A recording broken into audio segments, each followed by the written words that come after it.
신약 성경에는 두 종류의 사람이 있습니다. 하나는 바울이고요. 다른 하나는 유대인입니다.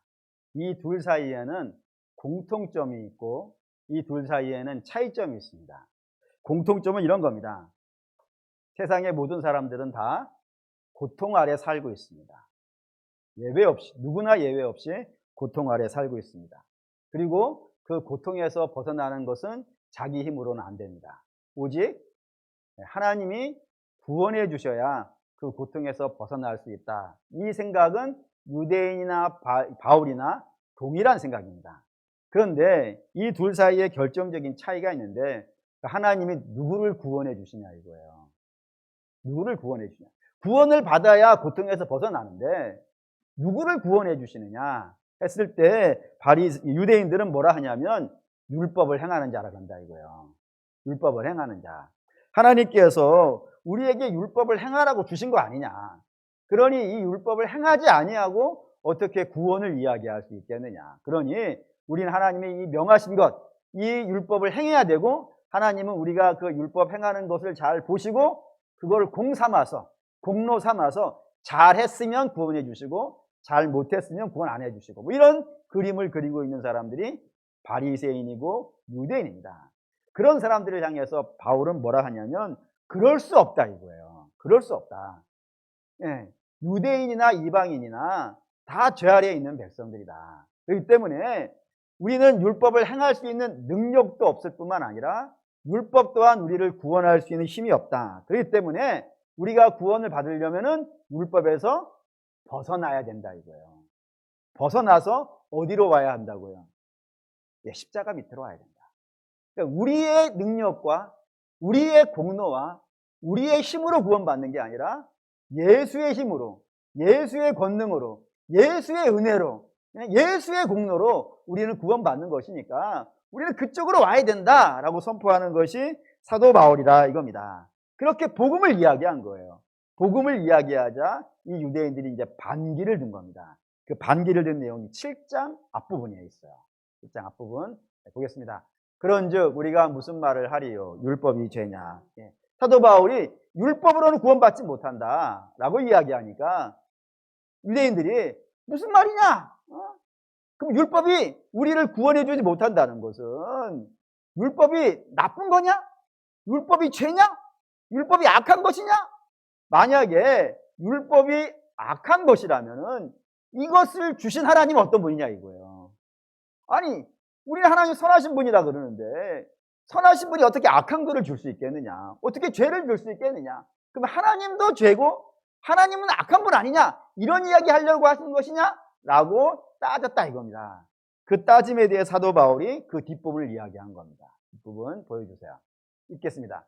그럴 수 없느니라. 율법으로 말미암지 않고는 내가 죄를 알지 못하였으니 그 율법이 탐내지 말라 하지 아니하였더라면 내가 탐심을 알지 못하였으리라. 그럴 수 없다. 천만의 말씀. 율법이 죄라고? 아니야. 절대로 그렇지 않아. 율법은 선한 거야. 하나님이 선하신데 우리를 사랑하시는 분인데 그 선하시고 우리를 사랑하시는 분이 우리에게 어떻게 나쁜 거를 줄 수 있겠느냐. 반드시 우리에게 좋은 것을 주신다. 그렇기 때문에 율법도 하나님이 주신 것이니 율법 선하다 악하다?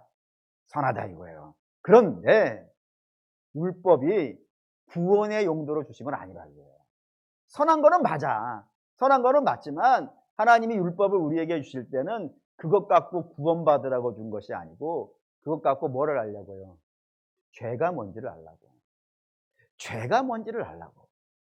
죄를 알게 하시려고 율법이 주셨다는 거예요. 그리고 예를 든 게 뭐였냐면 탐심이라 이겁니다.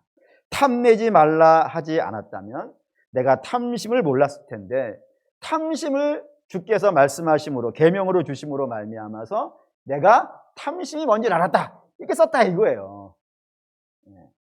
이렇게 얘기를 일부 몇 때도 했죠 제가. 그랬더니 뭔 소리야? 뭔 소리지? 이게 저도 옛날에 그랬어요. 도대체 탐심을 몰랐을 때는 탐심이 뭔지 몰랐었는데 탐심을 알고 나니까 탐심이 죄인 줄 알았다. 이게 뭔 말인가라고 옛날에 저도 그랬는데 오늘은 이 얘기를 좀 해보도록 하겠습니다. 이 본문이 도대체 무슨 얘기를 하려고 이걸 갖고 왔는지 한번 살펴볼게요. 예를 듭니다. 예를 드는 거예요. 여러분들이 누구에게 전도하려고 마음먹으셨어요. 그래서 그 전도하려 하는 분에게 구원이 정말 시급해. 구원은 정말 필요해. 이런 긴급성과 필요성을 이야기하려고 한다 이겁니다. 그럴 때 제일 먼저 어디서부터 이야기를 하게 되냐면 당신은 죄인입니다부터 얘기를 한단 말이에요. 내가 죄인이 아니면 뭐하러 구원을 받아요? 아니 구원이 왜 필요한 거예요? 도대체 죄인이 아니면은. 그러니까 죄인이니까 구원이 필요한 것 아니겠어요. 그러니 복음을 이야기하면 죄인부터 이야기를 시작한다 이겁니다. 그런데 우리의 전도 대상자가 당신은 죄인입니다 라고 이렇게 이야기하면 뭐라고 반응하나요? 다 열이면 열 이렇게 반응하던데요. 내가 죄인이라고? 내가 도대체 뭐를 했는데? 내가 뭐 거짓말을 한 번을 했어? 남을 때리기를 한 번 했어? 남의 것 훔치기를 했어? 나는 뭐 한 게 없어. 그런 날 보고 뭐 죄인이라고? 이런 쳐! 다음은 각자 알아듣는 걸로 이런 쳐! 예? 그리고 상종을 안 하잖아요. 그런 일이 발생되는데 왜 죄인이라는 말을 듣고 역정을 낼까요? 이건 자명하다 이겁니다. 그분들에게 있어서 죄라는 것은 행함이에요. 행함이에요. 행함인데 나는 그런 자기가 생각하는 개념 속에서 죄를 범한 적이 없어. 나는 뭐 정말로 법 없이 살 수 있는 무법자야. 이게 나쁜 건데. 어쨌든 나는 무법자야. 얼마나 선한지 몰라. 다 선함을 기준, 행함을 기준으로 죄를 평가한다고요. 근데 이런 생각을 가지고 있는 사람이 우리의 전도 대상자만 이런 생각을 갖고 사는 건 아닙니다. 이런 생각을 제일 먼저 나타내는 사람들이 있어요. 그게 누구냐면 바리새인입니다. 바리새인에게 죄는 행동이에요.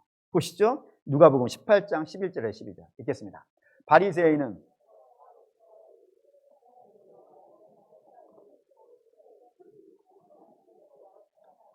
이 세리와도 같지 아니함을 감사하나이다. 나는 일해에 2번씩 금식하고 소득의 11조를 드리나이다 하고 바리새인 등장했어요. 바리새인과 세리의 기도 유명한 본문이죠. 거기에 바리새인이 내가 죄인이 아니라는 것, 내가 죄인이 아니라 의인이라는 것, 나는 여기에 있는 세리와 같지 않아 라는 것을 뭘로 설명하고 있냐면은 나 뭐 안 했다 이거예요. 나쁜 짓 안 했다 이거예요. 나는 성경에 있는 율법 지켰다 이거예요. 그러니까 안 할 거는 안 했고 할 거는 했다 이거예요. 안 할 거는 안 하고 할 거는 했으니까 나는 죄인이 아니라 의인이다 라고 이야기했다 이겁니다. 그러니까 자기의 행동을 가지고 죄와 불의를 결정을 한 거예요. 근데 이런 생각을 성경은 지지를 해줄까요? 안 할까요? 안 한다 이거예요. 뭘 보면 아냐면 그게 십계명을 보면 나온다 이거예요. 십계명을 제대로 안 본 거지 바리새인들은. 안다라고 하면서 십계명을 제대로 이해를 했다면은 이런 표현을 쓸 수가 없는 거예요. 그럼 한번 여러분도 십계명을 제대로 이해하고 있는지 한번 좀 살펴봅시다. 십계명은 모두 몇 개? 네. 네. 이거 어려운 문제인데. 십계명이 모두 10개입니다. 10개인데 그 중에 굉장히 특이한 계명이 하나가 있어요. 10개 중에. 다른 것하고 달라요. 다른 것하고 다른데 다른 것하고 다르다는 건 굉장히 뭔가 중요한 게 있는 게 다른 것 아니겠어요? 굉장히 중요해요.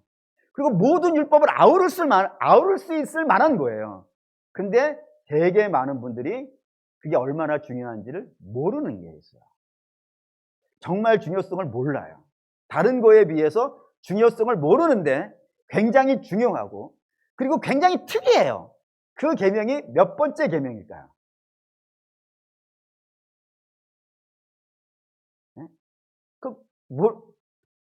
정녕 모르시나요? 어떤 계명이냐면 10번째 계명이 그래요. 뭐든지 맨 마지막에 나오는 게 쇼에서도 제일 마지막에 나오는 게 조용필이잖아요.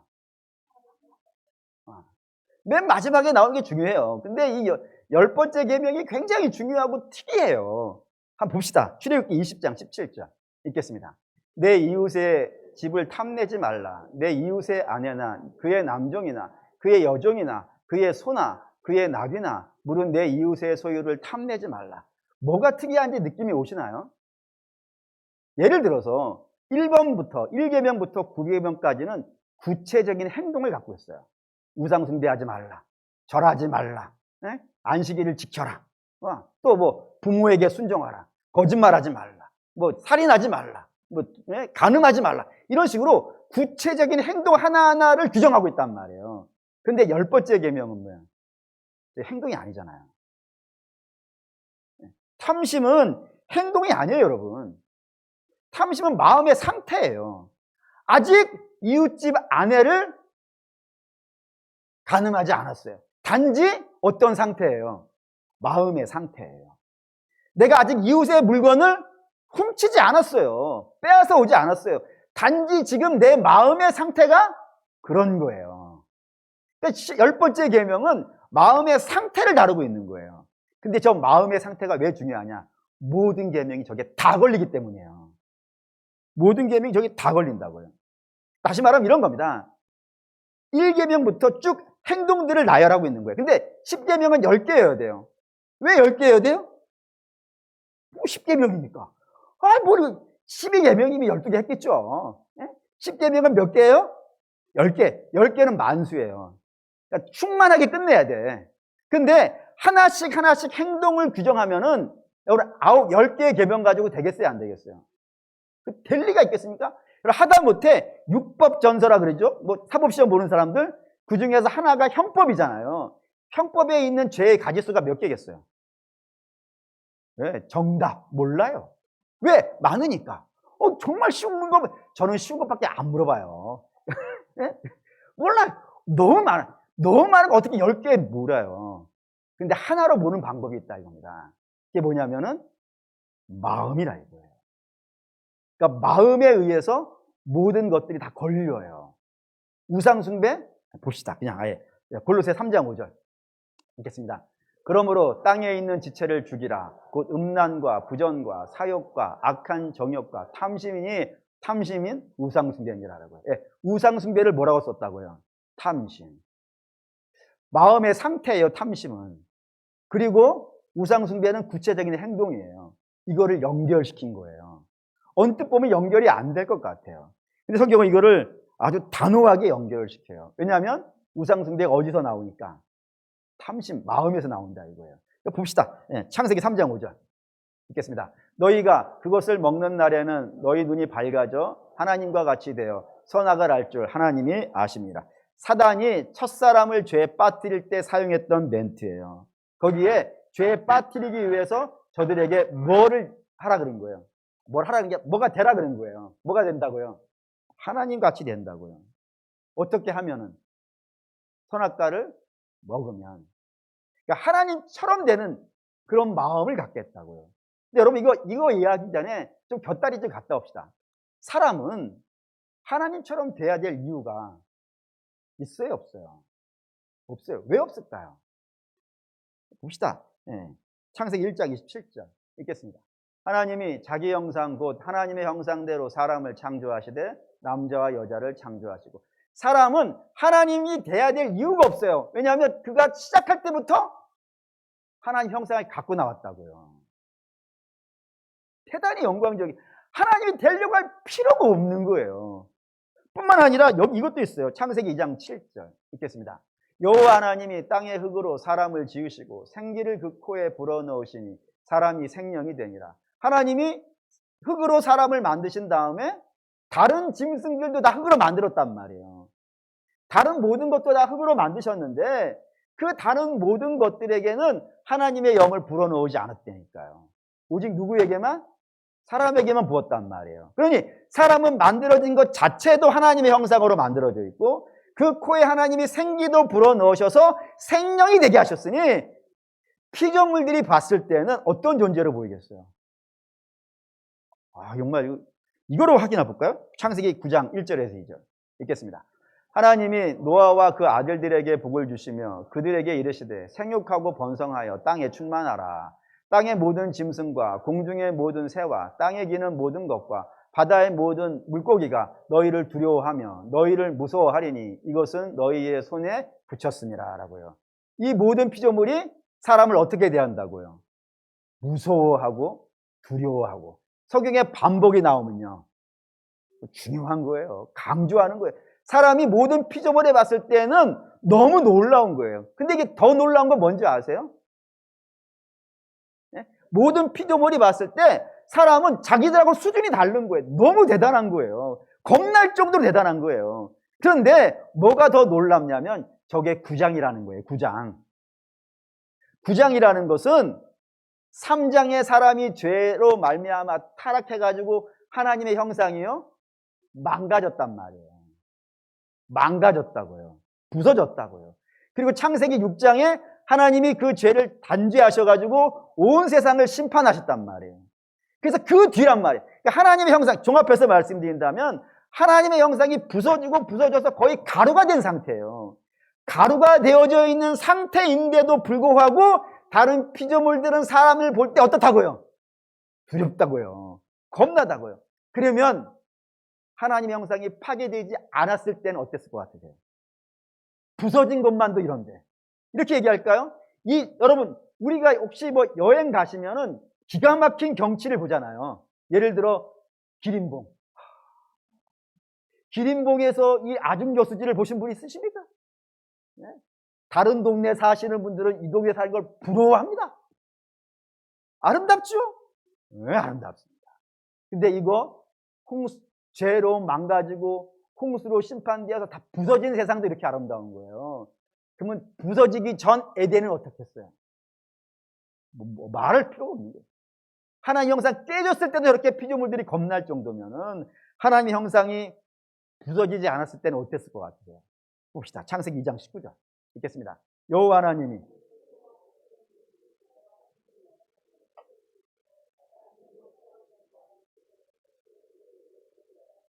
아담이 각 생물을 부르는 것이 곧 그의 이름이 되더라고요. 하나님이 지으셨어요. 하나님은 흙으로 각종 들짐승들을 지으셨어요. 그리고 그걸 아담에게 데려왔어요. 야, 네가 이름 지어. 여러분, 이름 짓는다는 건 대단한 권세예요. 아무나 짓지 않아요. 이름 짓는 사람 두 사람이 있어요. 이름 짓는 사람. 하나는 아버지. 아버지가, 저는 제가 지었으니까 아버지로 합시다. 아버지가 이름을 짓고 물건을 만든 사람이 지어요. 주권자들이에요. 하나님이 사람을 당신의 동역자 삼으신 거예요. 대단하지 않습니까? 당신의 지으신, 당신의 보기에 좋으셨다. 당신의 보기에 좋으셨다라고 하는 그 피조세계들을 다 가져와서 아담아, 네가 이름 지어라. 네가 이름 짓는 걸 내가 불러줄게. 네가 이름 짓는 대로 나도 불러줄게. 얼마나 대단한 권세예요. 그 권세를 가지고 있어요. 에덴을 다스릴 수 있는 권세를 가지고 있어요. 그러니 굳이 하나님이 될 필요가요 없어요. 이미 충만해요. 자족하면 되는 거예요. 그런데 그 자족하는 인생에게 사단이 와서 꼬시는데 뭘로 꼬시더라고요? 그 자족을 무너뜨리는 걸로. 그래서 탐심을 그 마음에 넣는 걸로. 하나님처럼 돼야겠다는 그 탐심을 밀어넣는 걸로 꼬셨다 이거예요. 그러자 이 아담이 눈이 뒤집어지는 거예요. 하와가. 어떻게 눈이 뒤집어지냐면, 여러분 알다시피 에덴이 있고요. 에덴에는 각종 나무들이 있어요. 근데 그 각종 나무들이 있는 중에 에덴 한가운데 두 그루가 있었다고 되어 있어요. 하나는 뭐이고요? 선악과이고, 또 하나는 생명나무예요. 생명나무는 먹을 수 있는 나무예요? 먹지 못하는 나무예요? 먹을 수 있는 거예요. 동산의 모든 실과를 임의로 먹으라 했으니까 아무 때나 와서 동산의 중앙에 있는 생명나무의 실과를 먹을 수 있었어요. 그러면 아담과 하와가 동산 중앙에 있는 생명나무의 열매를 먹으려 왔을 때 옆에 있는 선악과를 봤을까요? 안 봤을까요? 안 볼 수가 없지. 거기 관리하는 자인데요. 맨날 봤을 거예요. 근데 맨날 봤을 때는 그게 별것 아니었단 말이에요. 내가 하나님께 자족하고 있었을 때는 아무것도 아니었다는 거예요, 그것이. 근데 탐심이 들어오고 나니까 선악과가 뭘로 보이는 거예요? 먹음직하고 보암직하고 이생을 자랑할 수 있을 것만큼 탐스럽다고 보여진단 말이에요. 지혜롭게 할 만큼 탐스러워지더라고요. 그러니까 여러분, 우상이라는 건 원래 없는 거예요. 아니, 신이 있어야 우상이 있죠. 이게 아멘을 박자를 맞춰야 된다고 10년을 넘게 외쳤는데도 불구하고 박자가 안 맞는 거예요. 네? 우상은 없는 거라 이거예요. 신이 있어야 우상이 있지. 신이 없는데 어떻게 우상이 있어요? 그냥 신은 하나님만 있으니 우리 하나님만 섬기면 된단 말이에요. 그런데 탐심이 발동하니까 아무것도 아닌 것이 신이 돼버리더라 이거예요. 돌덩어리가 신이 돼버리고 금덩어리가 신이 돼가지고 그 앞에 가서 소원 비는 게 다 뭐예요 여러분? 그 앞에 가서 소원 비는 게 전부 다 탐심 아니에요. 그 탐심을 밀어내더라 이겁니다. 그러니 이게 복잡한 거예요. 그래서 탐심이 우상숭배라고 하는 이유가 바로 여기에 있는 거라 이겁니다. 더 가볼까요? 마가복음 7장 9절에서 11절 읽겠습니다. 또 이르시되 너희가 너희 전통을 지키려고 하나님의 계명을 잘 버리는도다. 모세는 내 부모를 공경하라 하고 또 아버지나 어머니를 모욕하는 자는 죽임을 당하리라 하였거늘 너희는 이르되 사람이 아버지께나 어머니께나 말하기를 내가 드려 유익하게 할 것이고 고르반 곧 하나님께 드림이 되었다 하기만 하면 그만이라 하고 자기 아버지나 어머니에게 다시 아무것도 하여 드리기를 허락지 아니하며 너희가 전한 전통으로 하나님의 말씀을 폐하며 또 이 같은 일을 많이 행하느니라 하시고, 지금 이게 중요한 계명인데 10계명은 1계명에서 4계명까지 그리고 5계명에서 10계명까지 두 개로 나눠요. 그래서 1계명부터 4계명은 누구에 대한 계명? 하나님에 대한 계명. 5계명에서부터 10계명까지 6개는요 사람에 대한 계명. 근데 이 사람에 대한 계명에서 제일 먼저 나오는 게 5계명이에요. 그 5계명이 뭐죠? 부모를 순종하라는 겁니다. 왜 5계명이 제일 먼저 나오냐면 중요하기 때문입니다. 사람에게 행하는 것 중에 이보다 더 중요한 게 없어요. 왜냐하면 부모님은 눈에 보이는 하나님의 사랑을 눈에 보여줄 수 있는 사랑으로 나타내는 분이 부모님이에요. 맞죠? 세상에 사랑이 있어요. 세상에 사랑이 있지만 부모가 자식을 사랑하는 것만큼 하나님을 닮은 사랑이 어디 있어요? 그렇잖아요. 그럼 어떻게 닮으냐? 부모는 두 가지 사랑을 한다고 되어 있어요. 첫째는 낳는 사랑. 맞죠? 낳는 사랑. 낳을 때 어떻게 낳아요? 목숨을 걸고 낳아요. 하나님이 이 세상을 창조하실 때 도깨비 한 마리 뚝딱 해서 나온 게 아니에요. 하나님이 온 힘과 정성을 다하여서 새가 알을 부화시키듯이 그런 마음으로 낳았다고 되어 있단 말이에요. 하나님도 여기에 몽땅 다 거셨다고요. 뿐만 아니라 부모님은 기르시는 사랑을 해요. 그래서 기르실 때 어떻게 기르시나요? 등골 빼서 기르죠. 그러면 등골을 뺀다는 게 어떤 느낌이 잘 안 오잖아요. 저도 잘 안 와가지고 우리는 항상 돈으로 바꾸면 잘 이해되지 않습니까? 돈으로 어떻게 하면 부모님이 등골 뺀 거를 어떻게 하면 돈으로 계산될까 궁금해가지고 이리저리 찾아보니까 어느 분이 고맙게도 그걸 계산해 놨어요. 그냥 평범하게 들어가는 돈만 들어가는 것. 들어가는 돈만 들어가는 것으로 계산을 했는데 얼마로 나왔냐면 놀라실 수도 있고 안 놀라실 수도 있어요.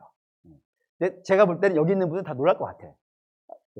얼마 드냐면 3억 896만 원이에요.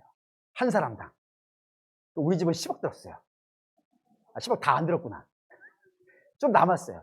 좀 더 내야 될 것 같아. 근데 여러분 대학을 다 졸업시키신 분은 3억씩 다 낸 거야. 그리고 이제 아직 초등학교를 안 들어가는 부모님 있지 않습니까? 박수를 쳐줘야 돼요. 많이 내야 될 거예요, 여러분. 아직 결혼 안 한 청년들 애써야 될 것 같아요. 어마어마하게 드는 거예요. 근데 그게 돈으로 환산되어지는 것만 그래요. 돈으로 환산 안 되는 것까지 합치면요. 옛 어른들이 그랬죠. 머리카락을 뽑아서 집신을 삼아도 다 못 갚는다고. 그런데 갚아야죠. 1부 예배 때도 조용하시고 2부 예배 때도 조용하시고 어쨌든 뭐 갚아야죠. 그런데 이게 갚는 것이 옛 어른이 이런 말씀 하시대요. 한 부모가 10자식은 키우는데 10자식은 한 부모를 못 섬긴다고요. 왜 그럴까요?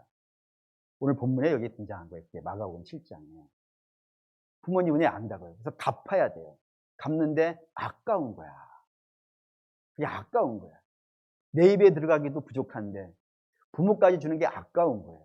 부모는 자기 입에 있는 거 빼가지고 먹였는데 자식은 부모에게 내어주는 게 아까운 거예요. 그래서 뭘 갖다 붙였다고요? 보르반이라 했다고. 이거 하나님께 드릴 거라고. 하나님께 드린 것도 아니에요.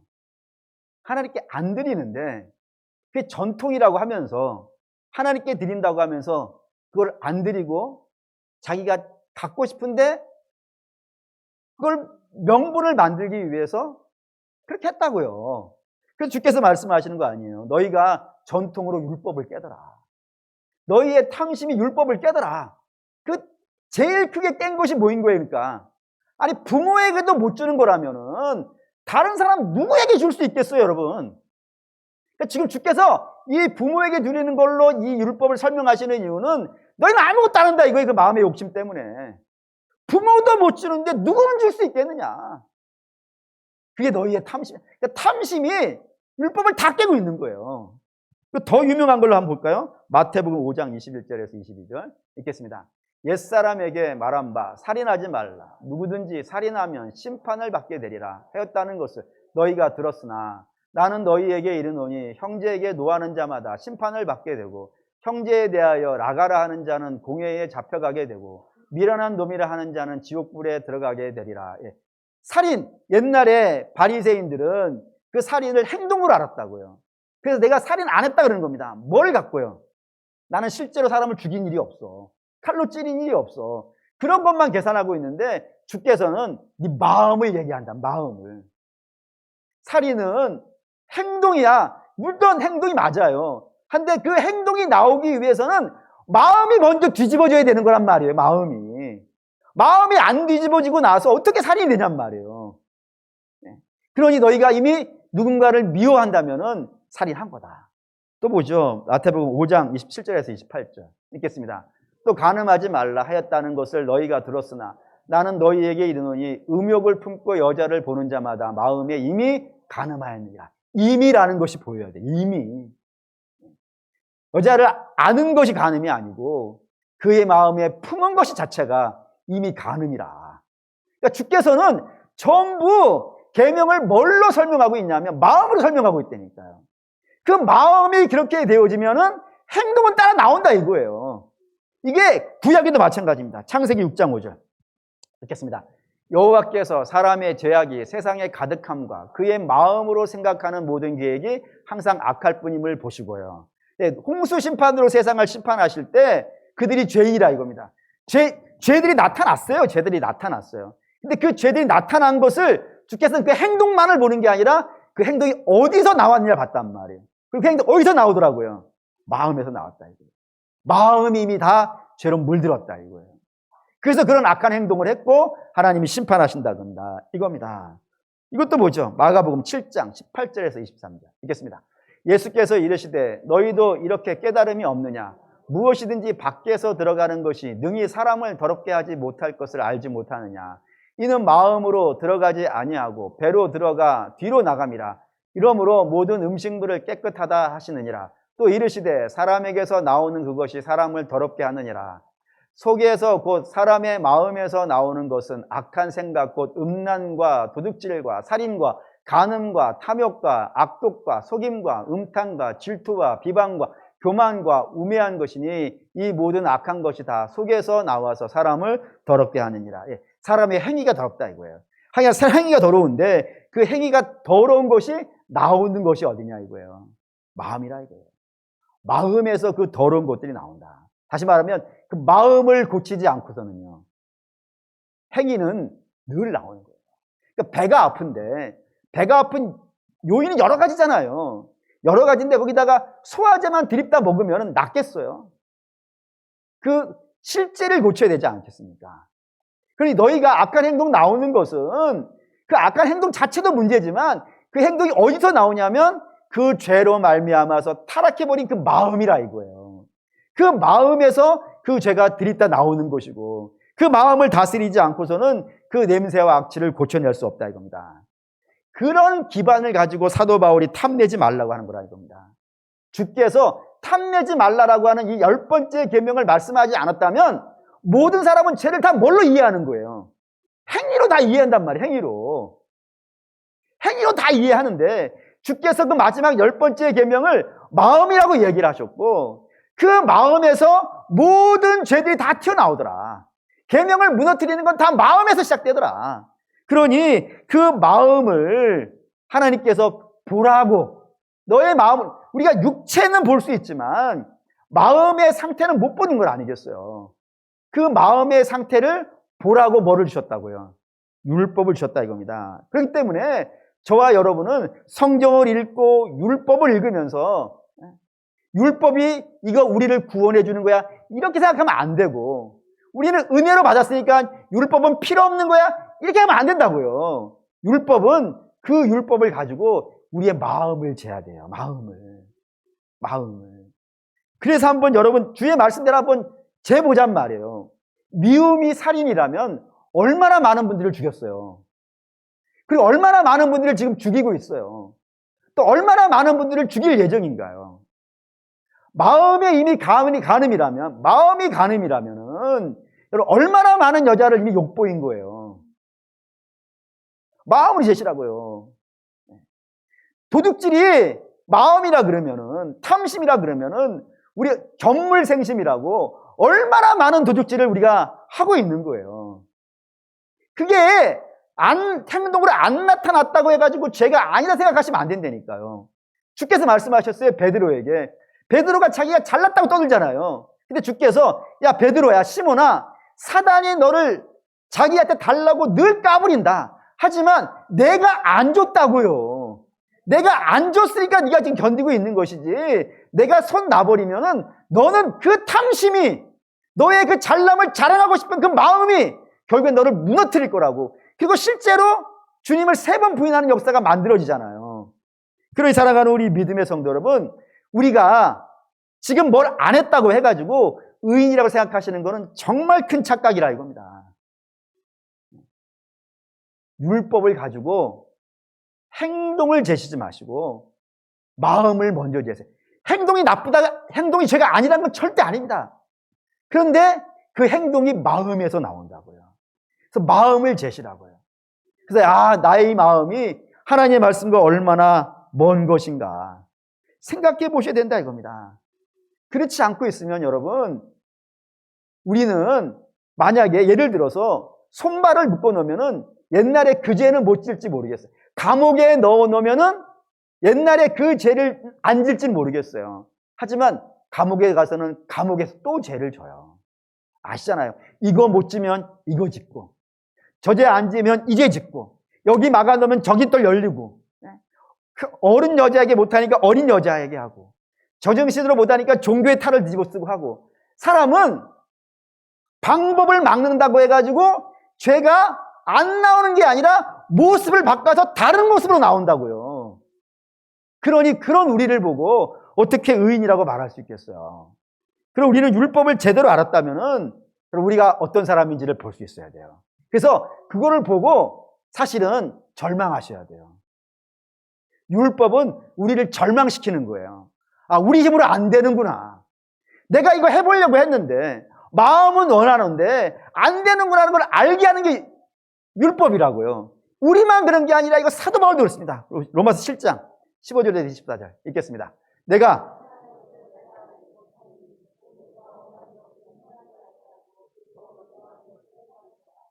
만일 내가 원하지 아니하는 그것을 행하면 내가 이로써 율법이 선한 것을 시인하노니 이제는 그것을 행하는 자가 내가 아니요 내 속에 거하는 죄니라.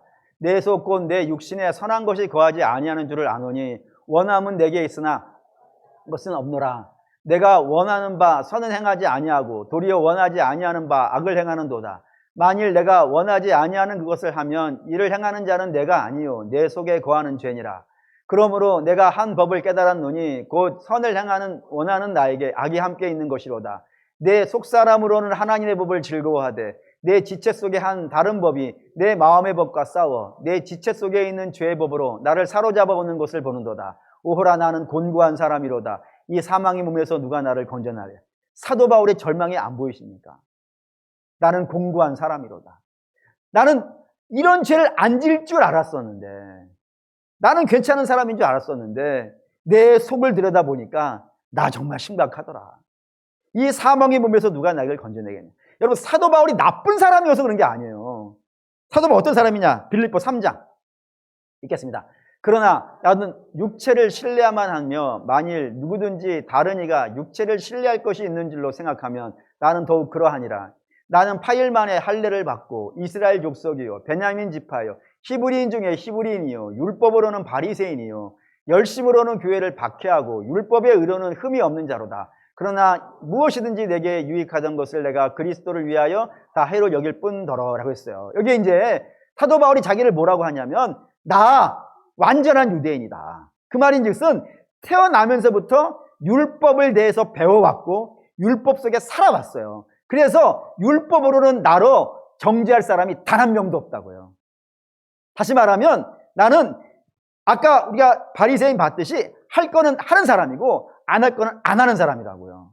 그래서 내가 행동하는 걸 본다면 어느 누구도 나한테 시비 못 걸어. 그런데 나는 내 속을 봤어.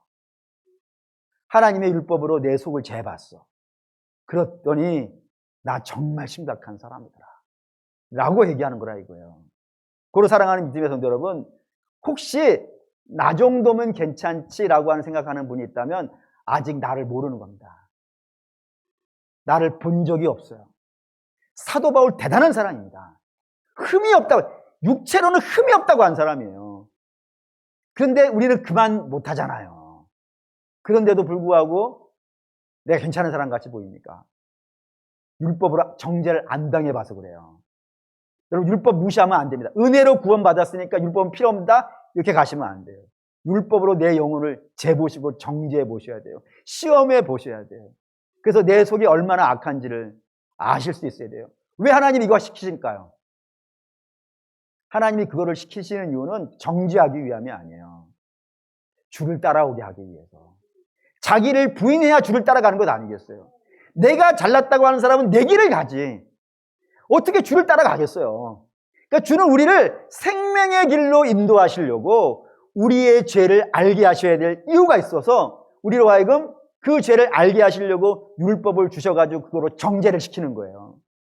그리고 우리 이런 사람이구나 절망하는 거죠. 우리는 이런 사람이구나 탄식하는 거죠. 그때 십자가가 착 보이는 거예요. 그래서 우리 주님이 죽으신 거구나. 이 방법 외에는 없으니까 우리 주님이 죽으신 거구나 해서 그 십자가 앞에 가서 자복하고 회개해서 주의 피로 씻어 거듭나는 역사.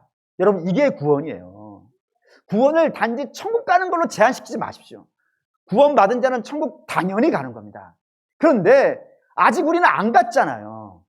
구원을 천국 가는 거로만 이해하고 있기 때문에 이 땅에서는 주와 함께 사는 게 뭔지를 모르는 거예요 지금. 그러니까 예수 믿는다 그러면서 온갖 악한 짓 다 하는 거지. 여러분, 구원받는 건 거듭나는 거예요. 거듭나는 거는 천국에서만 거듭나는 게 아니라 지금부터 예수 믿고도 거듭나는 거예요. 그럼 이제는 내가 내 삶의 주인이 아니라 내 삶의 주인이 누군 거예요? 예수님이고 예수님의 지도를 받는 것이고요. 예수님의 이끌림 받는 거고. 그래서 예수님이 나의 머리이시고 예수님이 나의 목자 되셔서 예수님이 끌고 다니는 거란 말이에요. 그거를 시키기 위해서 우리를 부인시켜야 되고 그걸 부인시키기 위해서 율법을 주셨다 이겁니다. 그러면 저와 여러분은 율법으로 우리의 삶을 재봐야 돼요. 그냥 넘어가지 마시고요. 자꾸 성경이 죄를 이야기하는 거를 가볍게 여기지 마십시오.